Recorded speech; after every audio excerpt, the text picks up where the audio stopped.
Good afternoon, ladies and gentlemen. This is Bill Clifford, President and CEO of the World Affairs Councils of America in Washington, D.C. I'm delighted to bring you this monthly cover-to-cover program. We are broadcasting, webcasting nationally and internationally, and we have about 200 of you joining us.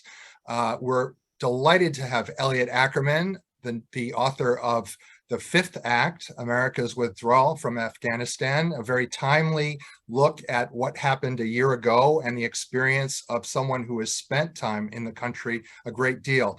Elliot is former White House fellow and a Marine, a special operations team leader, and he served 5 tours of duty in Iraq and Afghanistan, where he received the Silver Star, the Bronze Star for Valor, and the Purple Heart.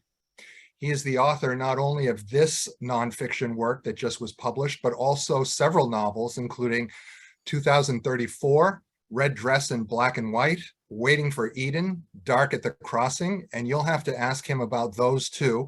But he's also written a memoir, Places and Names, on war, revolution, and returning. We are going to be moderated today by Jim Falk, my colleague who is now a board member and programs chair for Global Santa Fe, our member council in New Mexico. And of course, you all know that Jim led the World Affairs Council of Dallas, Fort Worth for 20 years.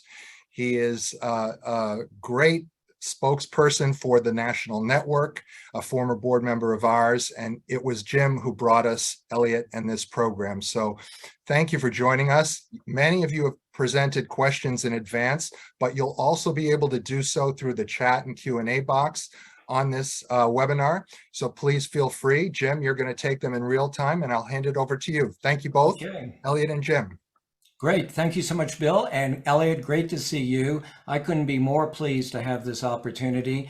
And Bill, as you suggested, this couldn't be more timely because it was just 1 year ago, as of yesterday, when the last American troops officially left Afghanistan. Elliot, sometimes people accuse me of being too much of a fan of certain authors. And fortunately, I'm lucky enough to often get to choose who I want to have a conversation with. And indeed, I am one of your fans, and I want to encourage viewers to look at all of his books, but especially Dark at the Crossing. I believe that's the first book I read, and it is truly compelling. And of course, the book that you just wrote. So again, Elliot, welcome. Tell us about really the structure of this book, because it is unique. And then after you do that, let's go ahead and give our audience an opportunity to hear your prose. And if I could invite you just to read maybe a page or so. Sure, that would be great. And thanks so much, Bill, and thanks so much for the World Affairs Councils for hosting me today. And thank you, Jim. I appreciate you inviting me. Well, the title of the book very much alludes to its structure, and the book's inception occurred, about a year ago, and as Afghanistan was collapsing, as the Taliban were moving in on Kabul for what became the final end game there. Actually, a friend of mine reached out to me. She has a very successful Substack, actually, and she was asking me if I would contribute a brief 500-word essay on Afghanistan.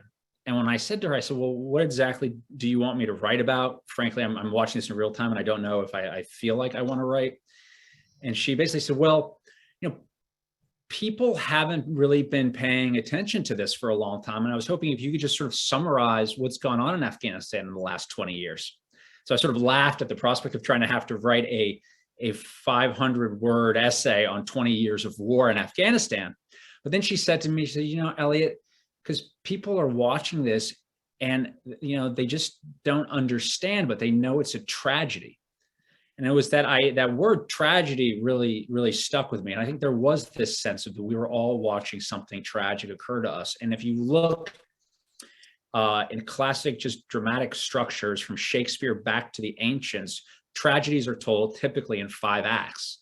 And that just sort of, for my 500-word essay and what became a book, allowed me to kind of put a scaffolding up, or at least a bit of a framework around these wars. And so The 5 acts in the book are the presidencies of President Bush, Obama, Trump, President Biden, and then the last act, the 5th act, and the denouement is the Taliban and the end game in Afghanistan.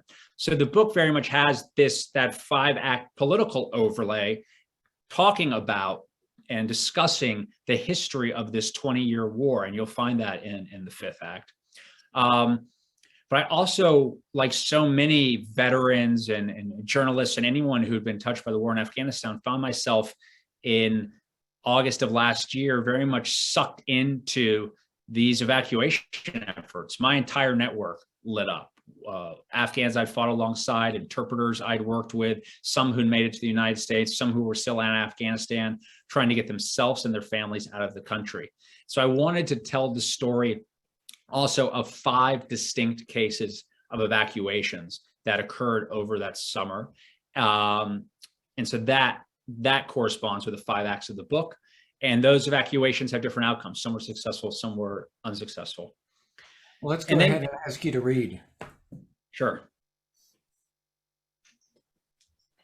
So this is just the opening of the book.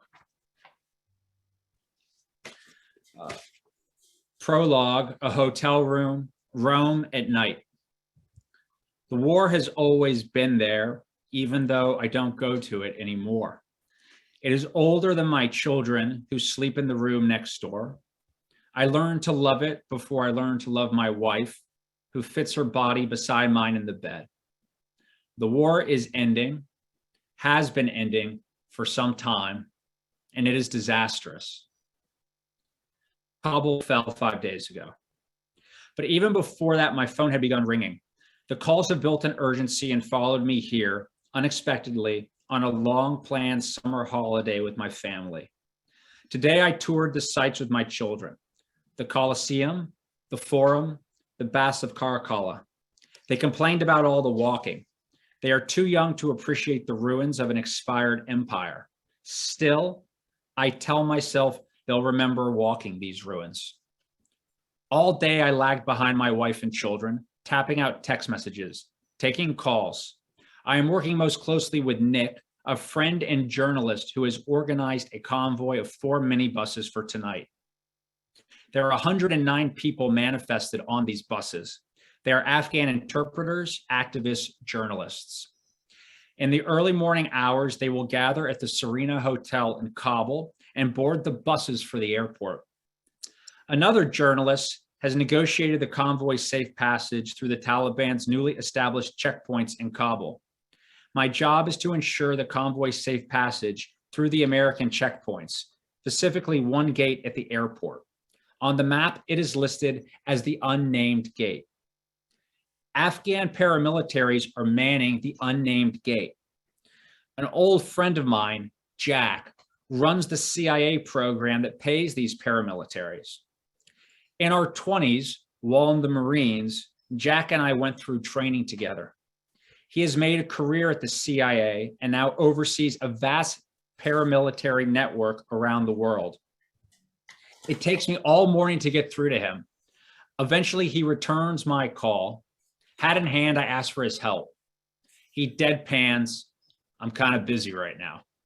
When I ask again, he says simply, "I'll see what I can do." My wife's aunt, who has since passed away, was by all accounts a very glamorous woman and for many years was married to an equally glamorous Roman named Benito. That afternoon, once we'd finished touring the ruins, he came to our hotel with his daughter to meet us for a drink. Benito is in his 90s and was once ranked among the greatest professional bridge players in the world, winning tournaments from Monte Carlo to Las Vegas. We sit outside on the terrace overlooking the swimming pool. His memory is faded, but he wants to see the children who play nearby chasing pigeons that peck the food from our table. Then Nick calls and I excuse myself. He explains that the U.S. Embassy has issued an advisory for an imminent terrorist attack at the airport. We debate whether we should postpone the convoy by a night. Nick isn't sure whether the Taliban will let us through tomorrow. All day long, I've been trying to get some confirmation from Jack that our convoy will be allowed to enter the unnamed gate. Nick wants to know if I've heard anything else from him. How confident am I that Jack will come through for us? I tell him that I don't know. We decide to stick to the original plan and go tonight. When I return to the table, my wife asks if everything is all right. I find myself apologizing to Benito and his daughter. I begin to explain what's going on, figuring there's no one they're going to tell. They listen attentively. Benito's eyes are upturned for a moment as if he's making calculations on my behalf. Then he says, "That is a difficult situation." His daughter frowns. A brief silence settles between us. Now it's time to go.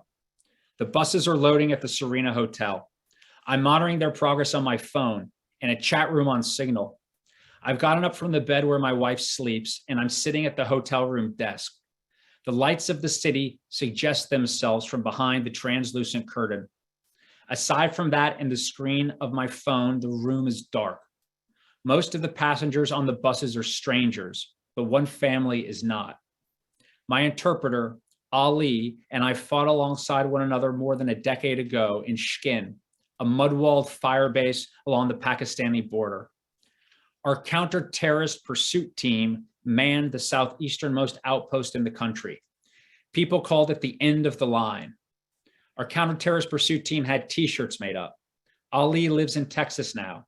His mother and father in Kabul have received death threats from the Taliban, phone calls and a letter delivered to their house. They are on the bus, along with his two sisters, who, he reminds me, are still young and very scared. Floating ellipses paired with the word typing often appear beneath his profile as he composes anxious messages that he never delivers. Instead, he mostly responds to my updates with a simple, okay. The buses are leaving the Serena Hotel, 109 people in all. Still no word from Jack. They are headed to the unnamed gate. Thank you, Elliot, and thank you for writing the book. You were in an interview recently, and you called our departure a massive betrayal. In our conversation, we have so many questions. We have about 28 questions from our viewers, and more will be coming in. You can really divide this into at least two components. One, whether or not we should have left, but also how we left. Let's go with the latter first. It was a breakdown, and who's accountable for it, and why do you think it happened in this way? The verb I've really settled on, and I think you could make the argument that it is a betrayal, is collapse. Collapse is the word that kept coming up in my mind, and a collapse on several levels. First of all, I think it was a collapse of American morals, of our values. What we saw last summer, when we look in the mirror, is not who we believe ourselves to be. We like to think of ourselves as not being the nation that leaves air bases like Bagram in the middle of the night without telling our adversaries, and that does not leave in a country in a war after 20 years in so chaotic a fashion as we did last summer. So I think it was a collapse of our values, and to that, it was a collapse of our competence. I think as Americans, we pride ourselves on being competent on our know-how, and the scenes at the airport, although, and to be clear, the Marines, soldiers, and members of the State Department on the ground were doing a heroic job in incredibly difficult conditions, but it was a larger breakdown of competence, of strategic competence. We never should have put those people in that situation. And then for those of us who were involved in these evacuation efforts, and it's one of the reasons why in the book, I very much write about being on holiday with my family in Italy, of all places, not because I think anybody cares about my family vacation, but because I want the reader to see how psychically dislocating this was, particularly for veterans who fought in these wars, because it was a collapse of time. Suddenly, I was back 10 years ago in a war that I thought I'd left a long time ago. And the last point I would make is it was a collapse of hierarchy. And so much as you'll see in the book, the people in these chat rooms, They're veterans like me, they're journalists. They also include retired 4-star admirals and generals who cannot get their people out because there's no government process to evacuate our Afghan partners. And so it was that collapse of hierarchy as well. With regards to kind of, Jim, you're in the short term, whose fault was this? I think what we saw play out was basically in the short term, a massive strategic miscalculation on the part of the Biden administration. The Biden administration assumed that there would be what is traditionally been called, right, a decent interval, a term coined by President Nixon at the end of the Vietnam War, the decent interval being the time from a U.S. withdrawal to the time of the end game in that country. So in Vietnam, the decent interval was the time from 1972 when U.S. troops left to 1975 in the fall of Saigon. We assumed there would be a decent interval from when the last U.S. troops left at our original announced date of withdrawal, September 11th, 2021, to whatever the end game was going to be between the Afghan government and the Taliban. And whether that decent interval was 2 years, 1 year, 6 months, 2 months, everything for the Biden administration depended on the decent interval. It depended on being able to say when the collapse came or the end game arrived, well, it didn't happen on our watch, we're not to blame. But when the collapse occurred while U.S. troops were still in Afghanistan, there was no contingency plan in place for evacuations, for anything. And the chaos was the result of that strategic miscalculation. Was it also one of the reasons that the State Department was reluctant to close the embassy and to evacuate diplomats at that point? But I think that's right. So, I mean, I'm not unsympathetic with the calculations that the Biden administration made by not initiating a large-scale evacuation prior to the U.S. withdrawal in September of 2021. We announced in April of 2021 this withdrawal. And beginning in April, there were a number of voices, and I write about them in the book, members of Congress, many of whom were veterans, and a bipartisan group saying we need to expedite the evacuation of our Afghan allies before the U.S. troops leave. Now, many in the administration were reluctant to do so because they felt that a evacuation of Afghanistan in the interim would precipitate a collapse of the Afghan government. So that evacuation didn't occur on the scale to which many were asking for in the time between April and August. But the problem was when the collapse happened, there was no contingency plan in place of how to conduct an evacuation. The State Department had no method to process all of the tens of thousands of special immigrant visa applicants who were flooding the airport and trying to get out of the country. And what I do certainly fault the Biden administration with is not having that contingency plan of what happens if the collapse occurs on our watch. Well, let's go back before the Biden administration and bring in Timothy Stiven from the World Affairs Council of San Diego. And he asked a question that we have a few along the same lines. Excuse me, this was Margaret Hill who asked a question from Southern California. How did the U.S. negotiations with only the Taliban at the table, keeping the official Afghan government out of the negotiations, affect the situation?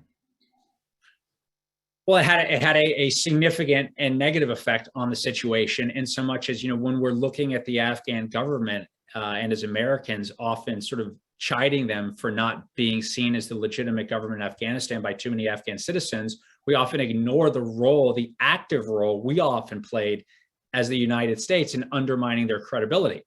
And one of the things we did was by the Trump administration, beginning direct negotiations with the Taliban, in which the Afghan government were not active participants to those negotiations, it immediately undercut the Afghan government as being the credible government of the country. And the result was, first of all, a very bad deal for the United States and for the Afghan government, and an erosion of credibility of that government. So a huge strategic miscalculation on the part of the Trump administration, and sadly, one that was extremely avoidable, because if you crack open a history book, you can see that's exactly the same thing that we did in Vietnam, which helped precipitate the collapse of the South Vietnamese government. So we negotiated unilaterally with the North Vietnamese. So these lessons are here. History, as it's famously been said, history doesn't repeat itself, but it certainly rhymes, as is the case in Afghanistan. It won't surprise you that we have several questions, including one that I was going to ask too. what should we have done?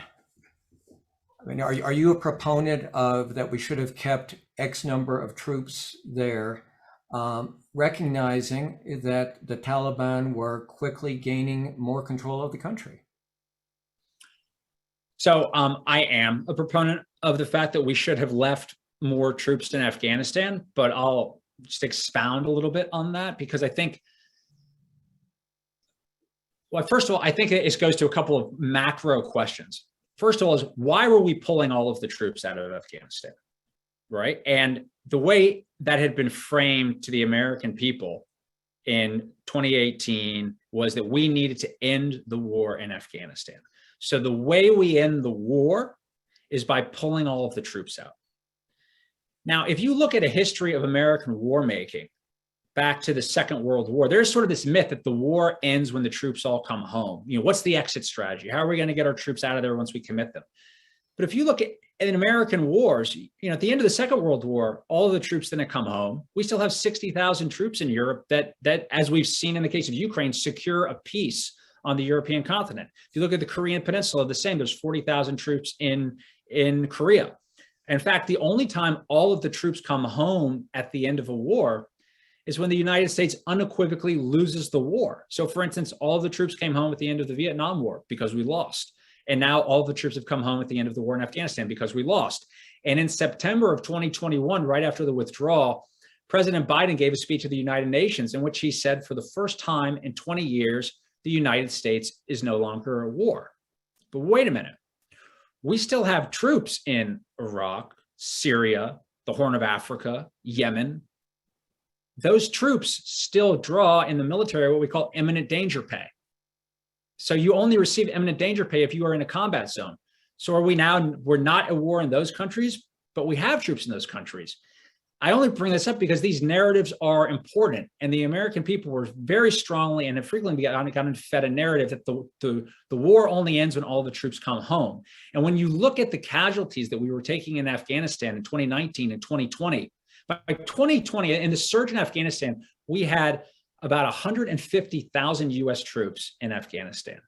We had already pulled out, before the Trump administration began negotiations, 90% of our troops. We were down to around 15,000 troops and dipping a little bit lower. So the question becomes, if we weren't taking significant casualties as Americans and our mission was a train and assist mission, you know, could we have had troops staying in Afghanistan in the same way that they have stayed in Iraq and in Syria and other countries in which they're securing US interests? And I would argue yes.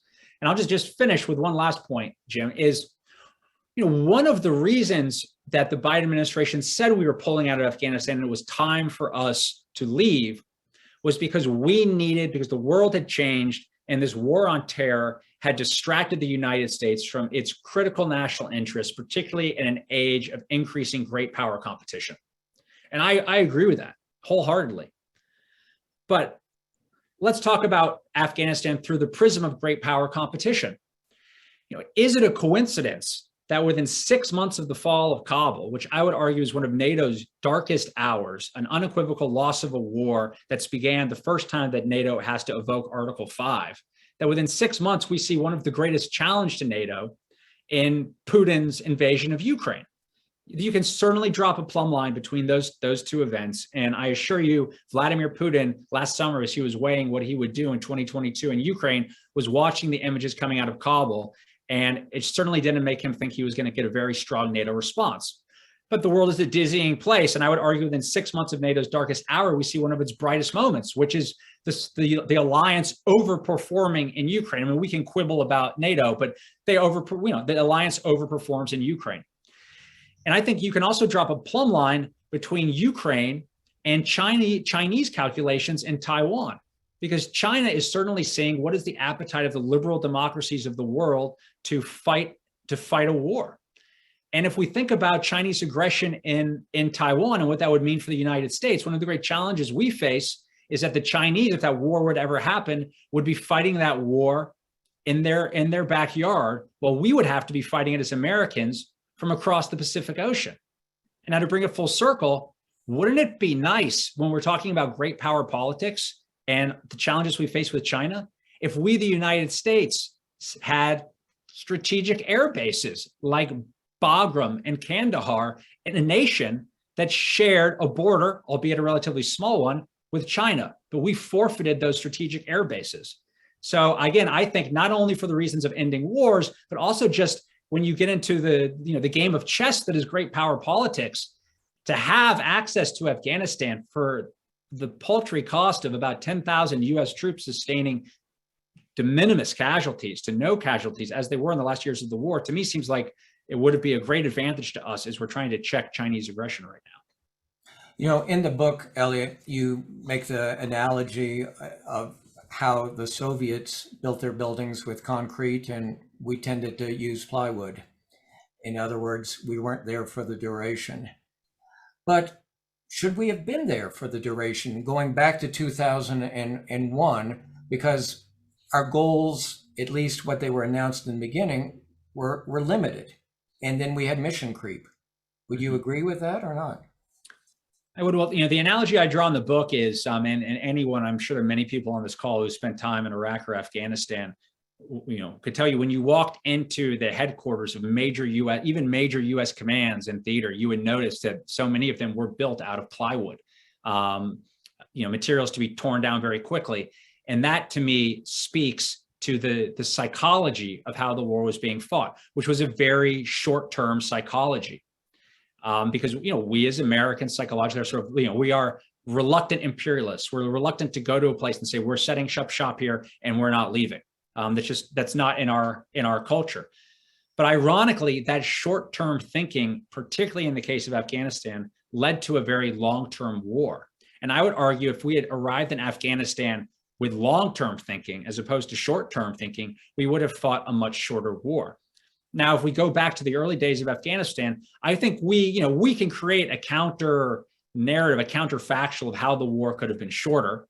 A couple of points that I would bring up, in that counterfactual of missed opportunities would be, for instance, in late 2002, early 2003, as the Afghan government was being stood up, there was likely a political opportunity to co-opt elements of the Taliban and bring them into the Afghan government in a way that would have made them less susceptible to co-option by the Pakistanis. And Pakistani ISI in 2005 and 2006 then are very active in breathing fresh life into the Afghan insurgency. So had we been able to do that as a country, that could have perhaps changed the course in Afghanistan. And then the other, I think, obviously the other counterfactual, had we got in Osama bin Laden and killed him in the early days of the war, that would have obviously changed the narrative. But I think the last big one is the war in Iraq. And that, in Afghanistan, the situation was going pretty well in late 2002 and early 2003, appeared to be. And we diverted our attention for 5 critical years, our attention and our resources to the war in Iraq. So had we got bin Laden, had we been politically more astute in trying to co-opt elements of the Taliban into the Afghan government, and had we not fought the war in Iraq, sure, I can imagine a universe when the war in Afghanistan doesn't go on for 20 years. But as you can know, there are a lot of would-haves and could-haves in that statement.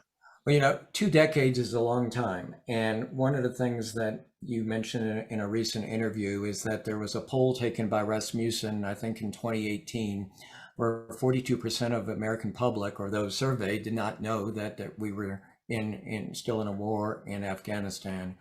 Why do you think that we have become more willing to accept a war that goes on for this duration? War for Americans used to be existentially disruptive events. And that is no longer the case. And they also used to be generationally defining events, which is no longer the case. My generation is not defined by the wars in Iraq and Afghanistan. My parents' generation, they're of the Vietnam generation. So yes, obviously the war affected them, the greatest generation, the Second World War. We have the lost generation, which is the First World War. And in thinking about that, I've actually always felt it would probably be nicer to be part of the lost generation than experience the war how I feel like we have, which is, we're not part of the lost generation. We are sort of like the lost part of a generation. And that's a very specific experience that, people of my age had who fought in these wars. But the question becomes, why were these wars not experienced generationally and by the whole of American society? And I think that goes down to the construct of these wars. Every war that the United States has fought back to the revolution has needed a construct to sustain it. And to sustain it, broadly speaking, in two terms. In terms of blood, who's going to fight the war, and treasure, how are we going to pay for it? So, for instance, the American Civil War, the first draft in the United States, it comes out of the American Civil War, as does the first ever income tax to fund it. Second World War, that's a war characterized by a national mobilization and financed with, the war bond drives we all remember. And the Vietnam War is a war characterized by a very unpopular draft that leads to an anti-war movement that precipitates the end of that war. So 9/11 happens and America goes to war again, our global war on terror. So what's the construct to sustain it? And it's one that's unique that we haven't engaged with before as Americans, particularly over this time horizon, which is the war is fought by an all-volunteer military, so that's the blood. Mm-hmm. And in terms of treasure, it's funded through our deficit. So nobody ever pays war tax. It all goes into our deficit.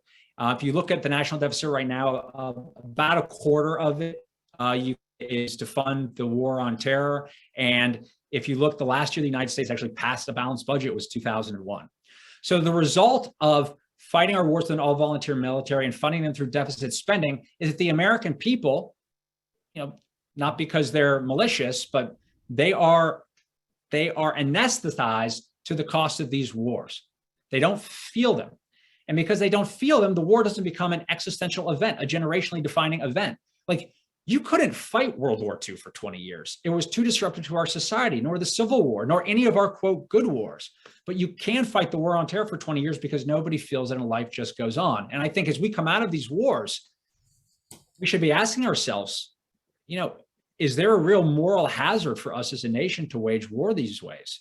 And does it give our political leaders much too much of a leash to make war around the globe? Because politically, the wars become non-issues. They become such non-issues that in 2018, before the Trump administration started negotiating with the Taliban, 42% of Americans, as you noted, didn't even know the war was going on. It's not that they didn't care, they just didn't even know.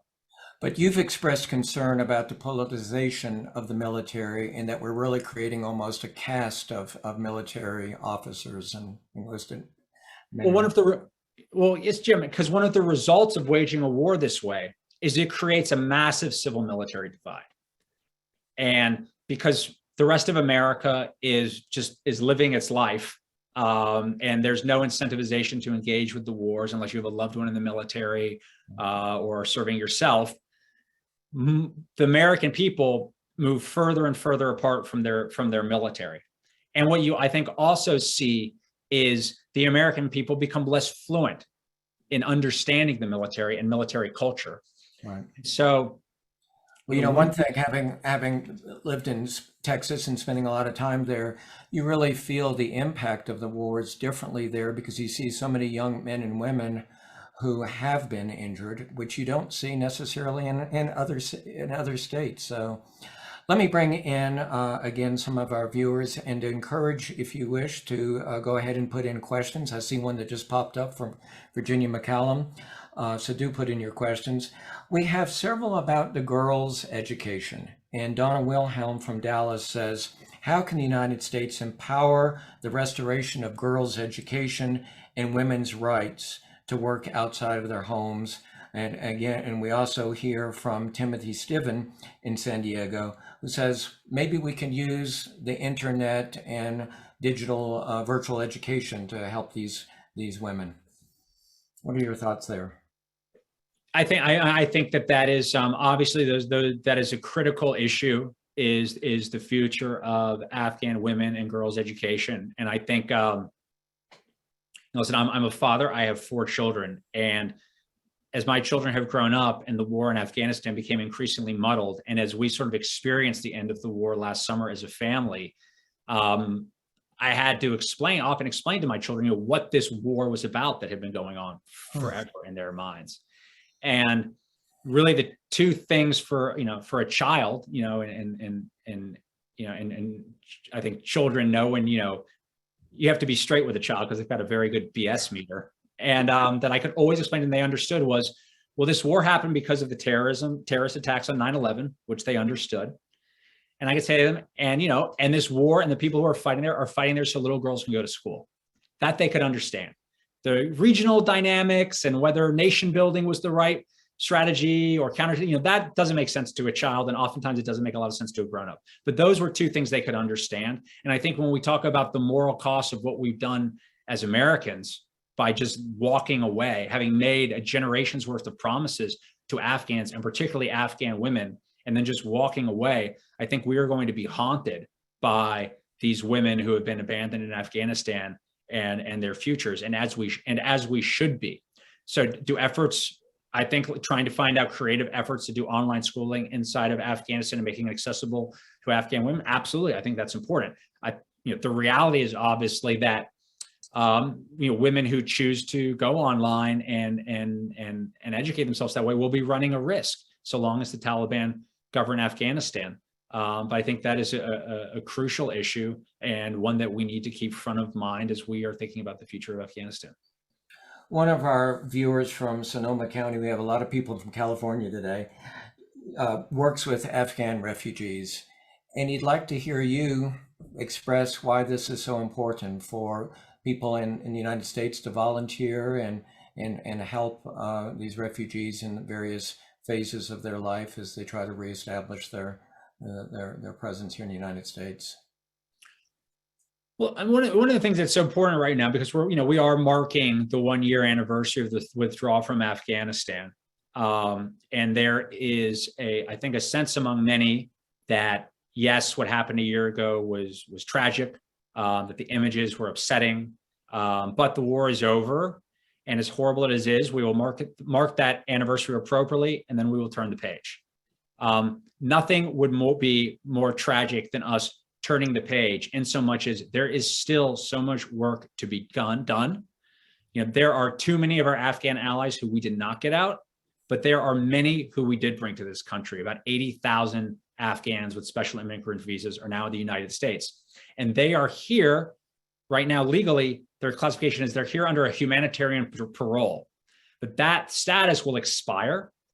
And unless there is some adjustment to their status, they will be subject to deportation. Additionally, just because they're here under humanitarian parole doesn't mean that they can work.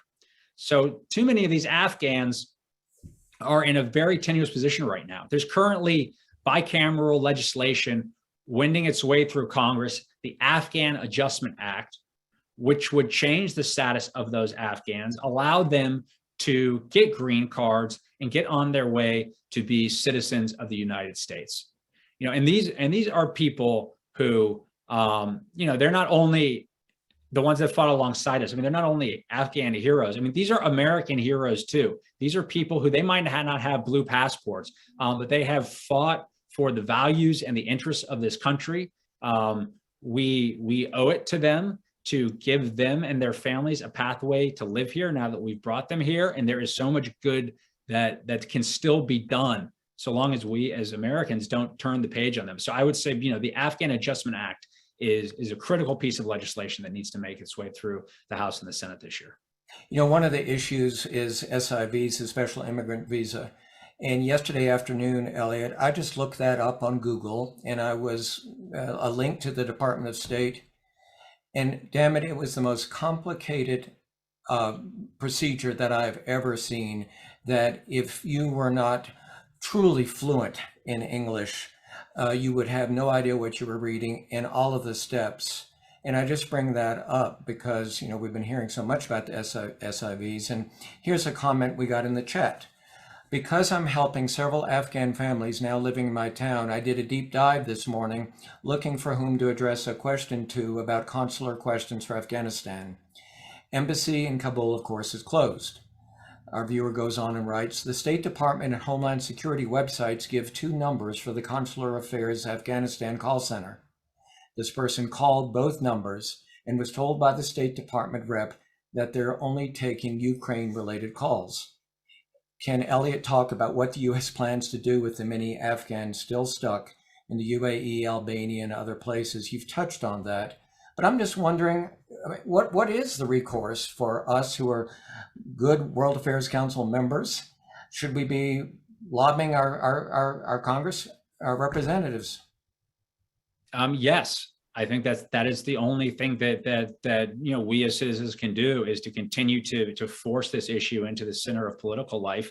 There are many political forces that want to turn the page on what happened in Afghanistan, because it is an inconvenient memory. It's not necessarily a good news story, and people want to move on. But the cost of moving on is that the Afghans who we brought here, their status will remain murky, and that is a huge source of stress for them. And as you mentioned, Jim, this process is not easy even once they're here. There are currently, legal fees to have one of these applications put in, run about $10,000. And what Afghan family has $10,000 who just came to the U.S. with nothing but the clothes on their back? So we as citizens still need to petition our government to do the right thing.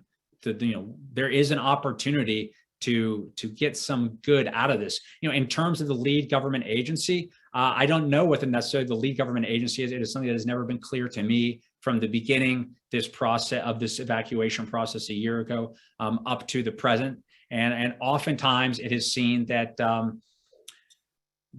too much of the motive of our government agencies has been to sort of make this issue go away. And I think all we can do as citizens is say, we're not going to let this go away, because the check on our virtue as a nation, that bill comes due to us. We are Americans, and this is not how we behave.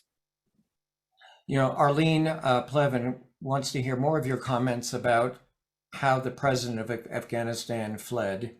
And one of the questions that one or two people have asked is, did he leave with millions of dollars or not? I don't know and purport to know whether he left with millions of dollars. And I don't know, the details of him fleeing or how he left. I just know what is in the media. But what we've obviously seen in this process, and particularly with having Afghanistan held in juxtaposition of what's going on in Ukraine, is the importance of national leadership on issues like this. And I also don't say that in the context of just Afghanistan and Ukraine. I also say it in the context of the United States. It's important that our national leadership continue to make Afghanistan and how we withdrew and what we are continuing to do to hold faith with the Afghan people, that our leaders lead on this issue.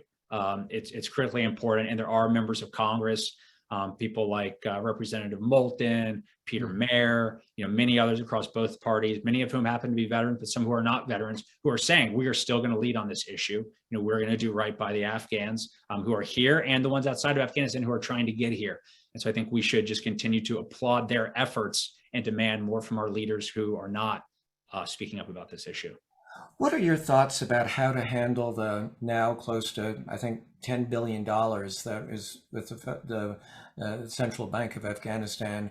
The Biden administration has, I believe, allocated $3.5–4 million to families of the victims of the 9/11 attack, but the rest of the balance of $4 to $5 million is sort of sitting there in abeyance. Should we release those funds, or is there a way to do it through the UN? The premise has been that we don't want that money to go to the Taliban government, because that would signify recognition of the government. Well, I think it's less that it would signify recognition of the government. I think it would also prop up that government at a very key time. I mean, GDP in Afghanistan has fallen by more than 30% this year. There is a food crisis. There is a labor crisis as women have been pulled out of the workforce. And as the Taliban are learning, it's one thing to run an insurgency in Afghanistan. It's quite another thing to govern the nation. So it is yet to be seen how long the Taliban will necessarily remain in power in Afghanistan. I think, so do we want to be handing them, as this nascent government, those funds? And I agree with the administration that we don't want to be handling those funds. And that when you look at things like food shortage in Afghanistan, that is something that should be handled through the UN and the international community. So I think the political situation in Afghanistan is still very much a live wire. What is unfortunate is any collapse of the Taliban government. It's hard to see how that would be necessarily a clean collapse. And that would just send Afghanistan back into these cycles of civil war. which is the last thing the country needs at this point. And let's be sure everyone knows how serious food insecurity is for Afghanistan. I think best estimates now are 50 to 60%, and within a year it could be up to 90% of Afghan citizens who will be facing food insecurity. So very, very serious problem for them. In the book, you have punctuated the book a few times with excerpts about your meetings with former chairman of the Joint Chiefs, Admiral Mullen. And it really shows, I think, his evolution of how he saw the war. And could you maybe just touch on maybe two of those instances, perhaps when he called you at one time, and then where you saw him at Arlington Cemetery? Sure. One of the, as much as the book goes into the four presidential administrations and the Taliban and its 5 acts and these 5 evacuation cases as well, shot through this entire experience, particularly last summer as we were trying to evacuate folks from Afghanistan, was this question, this thematic question of, what does it mean to leave no one behind? That is an ethos that is very deeply rooted in the United States military, but it's an ethos that's really as old as war and the stories we tell about war. For instance, if you look at the Iliad, the way the Iliad ends is Achilles kills the Trojan prince Hector, drags his mutilated body back to his camp, and then Hector's father, King Priam of the Trojans, comes and begs Achilles for the body of his son. And that is one of the last scenes of the Iliad. So this idea of what does it mean to keep faith with one another, what does it mean to leave no one behind is very old. And in the book, I write about at some length a time in my own career in the military where my special operations team was ambushed. One of our team members was killed, and we came out of that ambush in pretty bad shape, but we needed to go back and get his body. And ultimately, our team wasn't able to do it. One of our sister teams had to come and do it.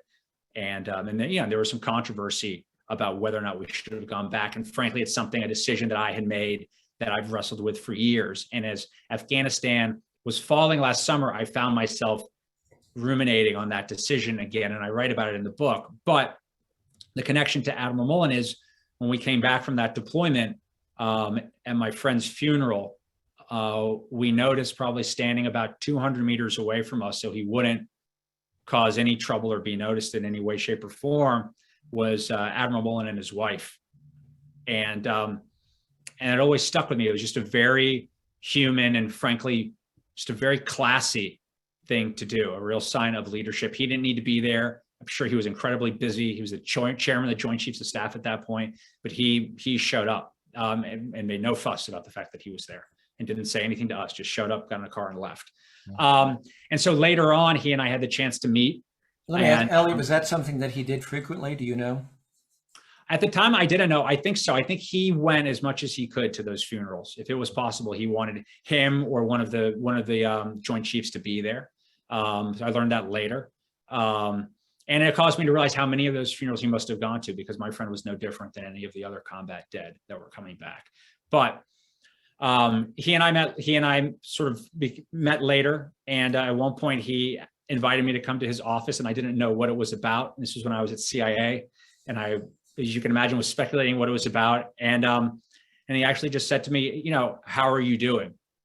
He said, it's just helpful for me to talk with people who are deploying a lot, and I was deploying a lot at that time, just get a sense of how all of you guys are doing, which is also just a very human thing to do. And then as Afghanistan was collapsing, he and I found myself working with him to get a couple Afghans out of the country. And I just wanted to, again, it's this idea of how hierarchies were collapsing at the end of the war. And I'm sure many people in uniform are on this call, but for any who have never worn the uniform, I was a Marine captain. So, the chairman of the Joint Chiefs is like living on top of Mount Olympus. That's the distance hierarchically between us. Well, you're talking in the book about how you had a very special parking space for 1 hour. For 1 hour, yeah, I got to walk through the Pentagon through the front door once, which was a unique experience for me. But I wanted the reader to get a sense of the hierarchy collapses at the end of the war, because I think the war is about, these are all people, as much as the hierarchy of war can make, you know, a captain looking to a 4-star general or admiral feel like they're on Mount Olympus. At the end of the day, war is a very human endeavor. It's waged by human beings. And Admiral Mullen's someone who I admire, and I admire him first and foremost for his humanity, which I write about in the book, and, you know, explained in these sort of anecdotes of the times I brushed up against him. You know, I mean, like one of the anecdotes was you said you were just there and the phone rang and it was Admiral Mullen, and he was retired at that point, and he said, "What do you know? How can you help?" So, I mean, it really does show the dysfunction of what occurred. Elliot, one of the other parts in the book is you took your son with one of your friends, also a veteran, to Annapolis to see Navy play Air Force. And your son obviously was quite excited about being in Annapolis and seeing the Naval Academy. If he asked you, "Dad, should I go to the Naval Academy or should I serve in the armed forces?" how do you respond to that now? Well, for any of my children, first and foremost, I want them to be happy. And I think they know that all Dad wants is for them to be happy, whether they are going to be a Marine Raider or an underwater basket weaver or whatever they want to do. I want my children to, you know, to have meaning in their life and to feel the sense of fulfillment that comes with hard and meaningful work. So I think they know that about me on a personal level, and that I also, if you were to come to my house, you would see all of my military stuff isn't hanging on all the walls. I kind of, at least in my familial interactions, you know, I try to keep that low key so that my children have the space to make their own decisions. But if they got older and they really wanted to do that, I would just be very clear with them that this is what you're signing up for.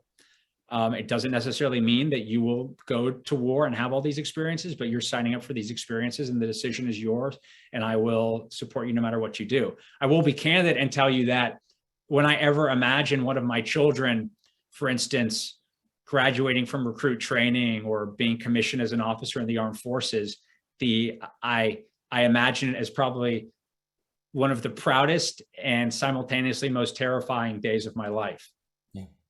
Was it a difficult decision for you to leave the military? It was. It was a difficult decision because first of all, my friends who were staying and still there and still doing the mission, it was very difficult to tell them that I was moving on because these are and remain the closest friends that I have. I mean, these are like family members, and I write about a number of them in the book. In fact, the book is dedicated to many of them. But it was the right decision for me. And I think one thing that's oftentimes not obvious is that for those of us who served in these wars, because they went on so long, anyone who's left has sort of had to declare a separate peace for themselves, that the war might still be going on, but it's over for me.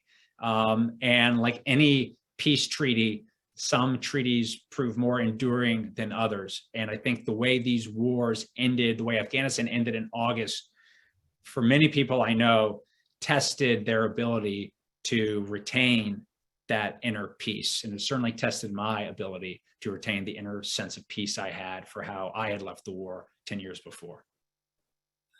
Bill Clifford raises this question: should Congress reinstitute the draft? Because it gets back to what you've been talking about, this divide now between the civil and military society. Well, I think the draft is one way that the country can get to a point where when we go to war, everyone has skin in the game. So it might not necessarily be the only way to make it so all American citizens have skin in the game, but it certainly is a way so that we do. I think what we need to avoid at all costs is fighting wars where America writ large is not invested in the war, because that allows wars to be fought without true oversight. And war is the most serious thing we do as citizens. We sacrifice our sons and our daughters up onto the altar to fight these wars. And we should only be fighting them in constructs in which we as citizens have that type of political oversight. And when a war is fought by an all-volunteer military and funded through our deficits, so there's no war tax, there is very little oversight because the wars happen in a politically free zone. There's no political cost to them. So a draft is a very easy way to get that types of oversight. So are war taxes. I've written at some length about this. I am actually for a draft, although I would make it a very limited draft, maybe only 5% of our military. Because I think it's actually the specter of the draft. The fact that every American family would know there was a chance their child could be drafted. Even if it was a 1 in 20 chance or 1 in 50 chance, it would make Americans pay attention to these issues in a way that would be healthy for our republic. Right now, the way we're waging war is unhealthy for our republic. And I would argue the civil military divide that exists in this country, particularly as we have extremely dysfunctional internal politics, is extremely unhealthy for our republic and dangerous.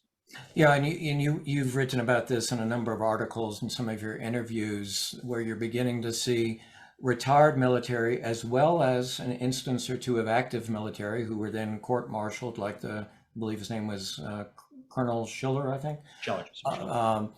So, I mean, how do you now put certain guardrails around this so that the military sort of goes back to not being as politicized as we're beginning to see it become?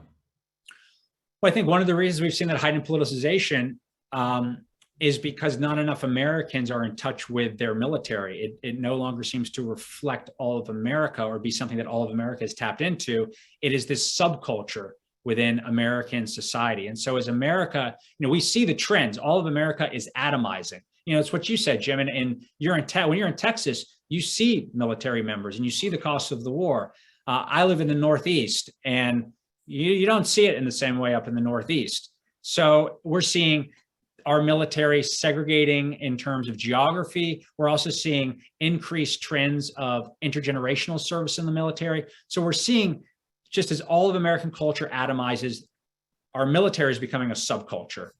And that's very dangerous. When we look at late empire behaviors, in Rome, one of the great indicators of the collapse of the Roman Empire was when they began outsourcing their legions away from Rome and into the provinces. And so that outsourcing of military service, I would say, is late empire behavior. Now, in the United States, we don't geographically outsource it to the provinces of our empire per se, but what we are doing is outsourcing military service to a subcategory of our society. And that should be very concerning to all of us, because if you look back from Caesar's Rome to Napoleon's France, anytime you couple very dysfunctional domestic politics with a large standing military, particularly in which that large standing military, there exists a civil military divide, democracy does not last long. And those are the exact conditions that exist in the United States today. Well, you certainly see that throughout the Middle East as an issue. As we begin to close, let me invite Corinne Collins with her questions. What have we learned from the withdrawal? And have we learned? Do you feel more confident that perhaps we have learned from the mistakes that we made in Afghanistan? If there was, because again, so many, when we look at war, there's so many lessons, and we've talked about many of them that rhyme with other wars. For instance, we talked about in Vietnam and in Afghanistan, how we basically bet everything on that there would be a decent interval.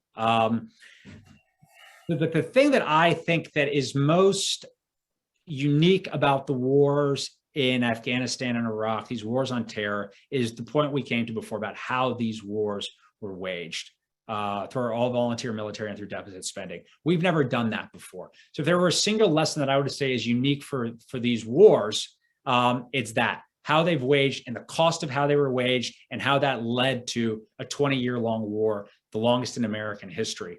And so again, it gets a little bit to the subtitle of the book, The Fifth Act.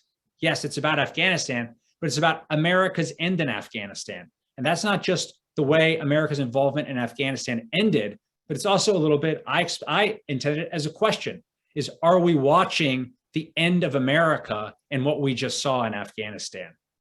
I don't think we are, but I think there are many sort of cautious notes that we should be taking from that, because it was a collapse, and we were seeing similar collapses at home, collapses in norms, collapses in our politics as we go from contested election to contested election. So that is very much the cost of the war come home.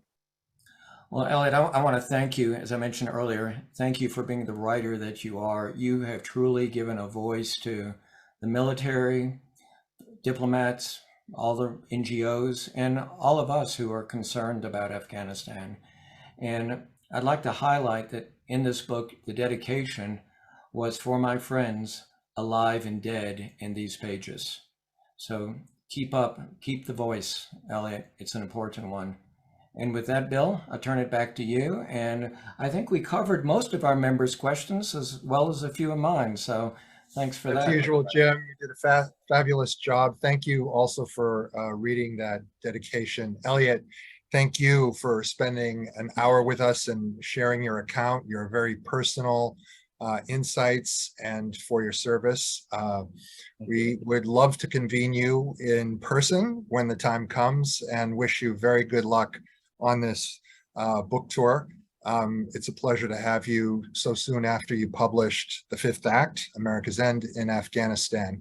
I'd like to remind our viewers that next month, for Cover to Cover on September 21st, we have David Ottaway.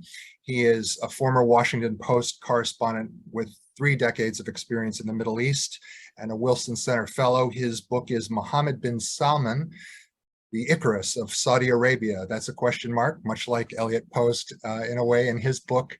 I hope you'll join us then, and the recording for this will be available soon.